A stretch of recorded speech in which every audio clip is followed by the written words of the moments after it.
day. But as we got in towards the afternoon hours, we saw the sunshine start to peek through the clouds a little bit, and then all of a sudden, right at once, around 5 o'clock, boom, in the metro, the clouds were gone, and it was nothing but sunshine. It's a little hazy down here near the surface where we saw a little bit of moisture left over from the rainfall we got this past weekend, which was quite heavy, might I add. And speaking of that rainfall, it's now off towards the east. Portions of Alabama, Mississippi, and Tennessee are getting pounded tonight with some tremendous downpours, and there's tons of lightning out there. Much like we saw last night, it is just going crazy across the southeast United States, and that system's going to continue moving off towards the east. Our next big weather maker is going to be up in the Pacific Northwest. It stays there for a few days and gives us the chance to get rid of all these clouds right here from the west towards the east. They'll push away and give us some nice sunny skies over the next few days, and that's going to help our temperatures get really warm, actually. Right now outside Will Rogers Airport, 57 degrees, dew point of 50. As that dew point and temperature get a little bit closer together, we could see the development of some patchy fog, but it's not going to be as bad as what we saw last night, where visibility got down to near half a mile. East wind from the east-northeast wind, rather, from the 6 miles per hour, and the pressure is at 29.99 inches of mercury and rising. Currently, temperatures across the state not too terribly bad, mid-50s, a little bit warmer down here in the southwest where they saw the sunshine throughout most of the day, and their highs got up into the mid-70s, and that is what we're going to expect throughout the rest of the week.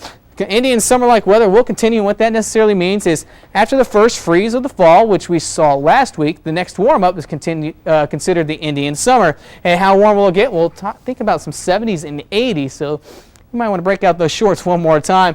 But don't worry, cooler weather will arrive for the weekend, and we could see a slight chance of rain then as well.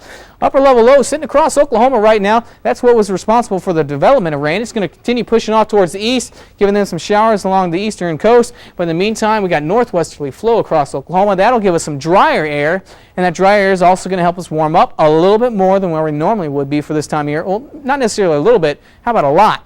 But as we head towards the weekend, that storm system in the Pacific Northwest starts to work its way in, and that's going to help give us that slight chance of rain, and then the cooler weather. So we'll have to enjoy this while it lasts for the next 4 or 5 days. Mid-40s, upper 40s across the state for lows tonight, and as we head towards tomorrow afternoon, look at this.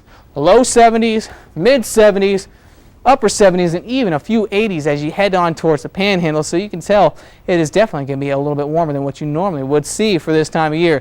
Here's my first alert metro forecast. 48 degrees for a low tonight, 56 by tomorrow morning, and then we heat it up to 75 for an afternoon high. But look at the high for Tuesday and Wednesday and Thursday and Friday, all into the upper 70s, even a chance of some 80s. But as you get in towards the weekend, a little bit cooler weather, but we'll see a slight chance of rain. So we'll just take what we can right now, bust out the shorts before we have to get the coats out one more time. You're up to date with the latest First Alert forecast.